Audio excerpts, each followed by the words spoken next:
out there. You know what I mean?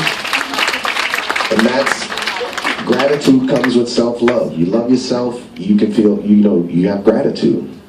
And if you always have gratitude, everything's gonna be good. You show up on this boat, I'm grateful I could be here. 10 pesos for $1.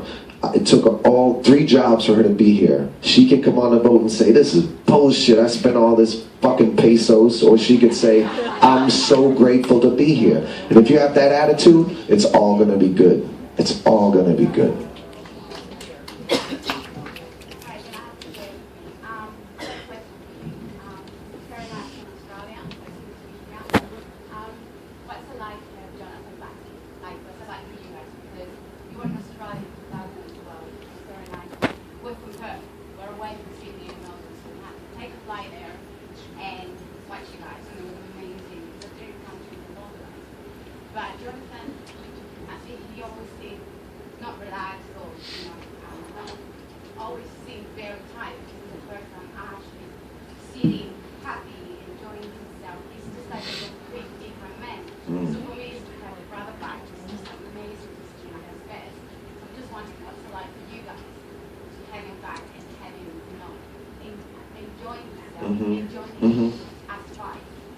Well,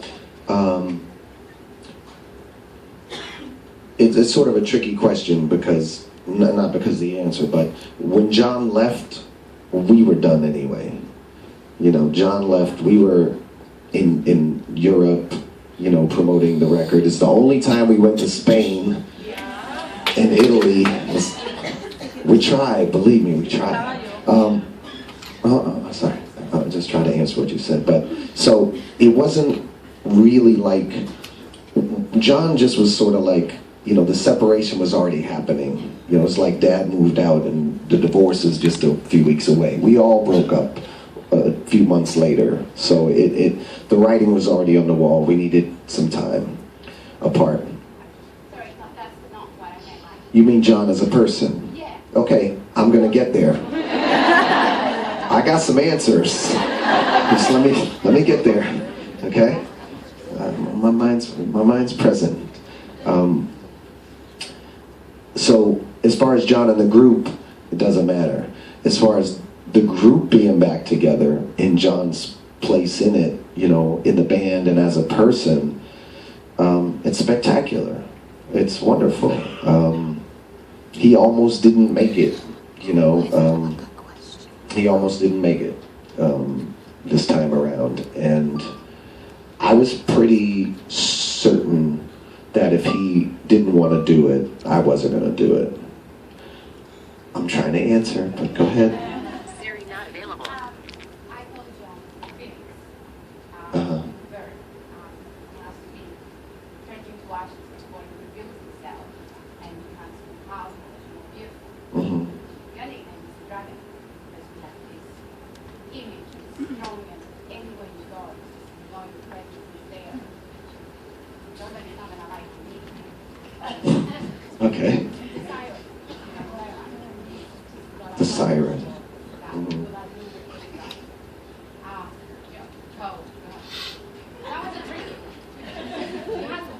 Joe's a tricky one. He's tricky.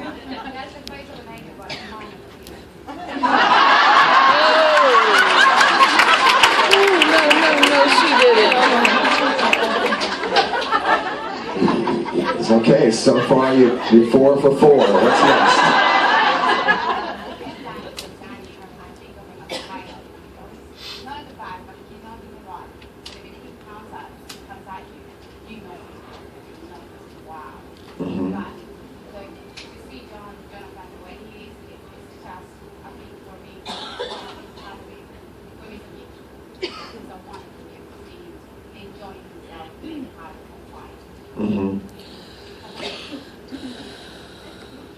I want to respond, but I'm afraid you're going to put your hand up again.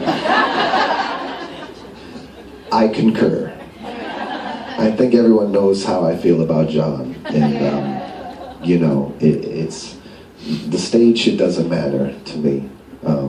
John and I weren't friends the first time around. We weren't friends. We really didn't click at all, and we didn't just get back together as a group and become friends this time. You know, we built a relationship, and I think I was in a good spiritual place when the group reformed. I was going through a divorce, but I was working on myself a lot, and I was really, really awake. And you know, I just felt like there would be no group without all of us. And if John wasn't going to do it, it would be pointless. And what's great about John, besides him, the person, is the way you guys react to him. You know, John used to come to rehearsal, and he'd come late, and he'd show up late, and he'd come an hour late. And, you know, the typical thought would be, well, he needs the most practice. He's the worst dancer. Why is he coming so late? But the truth was, it was probably hardest for him to come. You know, to show up, I mean, and come in the room, and we're all fit and dancing and, you know, doing stuff, and he's like, shit, man, I can't do this. You know, let me just go build a house. But he kept coming. He kept coming. And I think we built a trust because we didn't push him. You know, we didn't push him and push him away. And that's the thing is, sometimes you got to give people a push, but sometimes if you push for the wrong reasons, that's what you end up doing, is pushing them right out the door. And to me, if he came in 4 hours late, I didn't care. Because I know I've had days where I didn't feel good enough for whatever I was doing. You know, I've had days where I was put my hat on, this don't feel right. My clothes don't look, nothing feels right. I just don't feel good, and I don't want to go. It could be a date. It could be school, high school. How many people didn't want to go to school because they, you know, got rips in their socks and, you know, dirty clothes, and ain't got enough, as much cool shit as other kids, or they got acne, or out of shape, or, you know what I mean? Whatever it is, we've all been there. And it doesn't change because you sometimes, for some people. And we were just patient with him, and he is a phoenix. Yeah, you got to speak up, girl. I can hear you. This is my 5th cruise. Uh-huh. And I'm one of those people who work really hard during the day, sometimes at night, to make it here, and I'm glad to be here.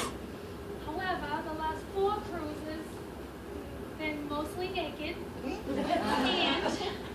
although most of us might be happy for you, because we're married as well, how far exactly can you strip without getting in trouble?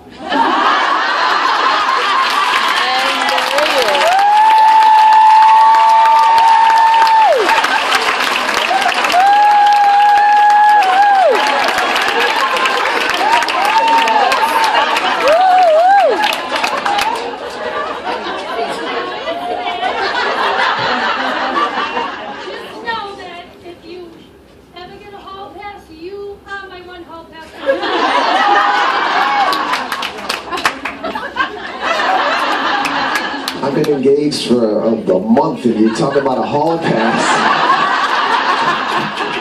Don't you gotta be like a couple of years in to get past the 7-year itch before you get that? I've been married 20 years. I have an itch. You should.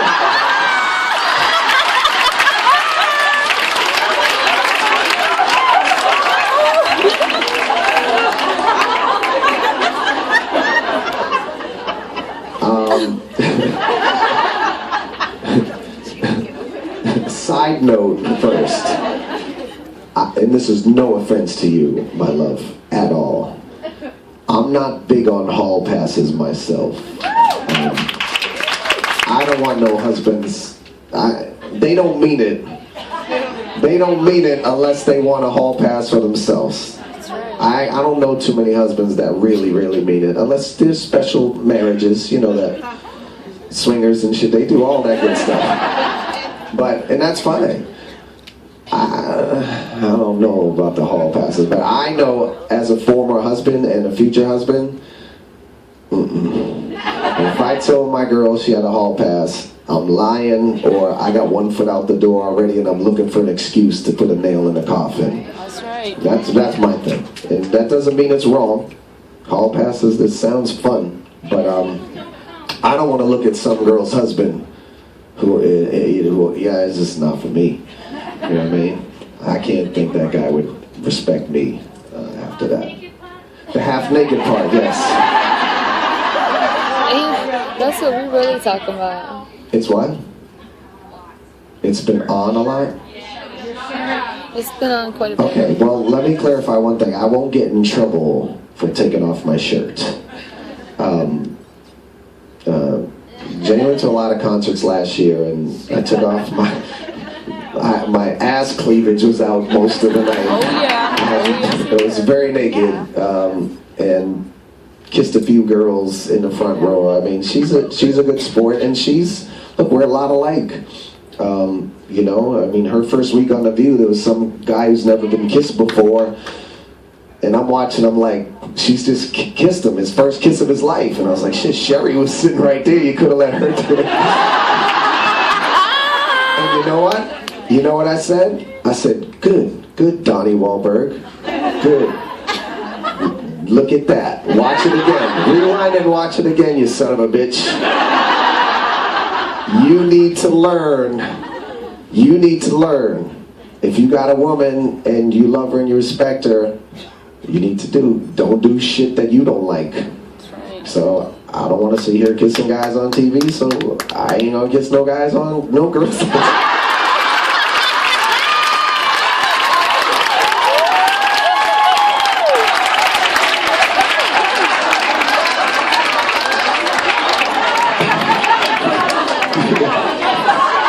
This is where it all comes full circle. I actually can kiss one guy on TV, and I do have a hall pass for John.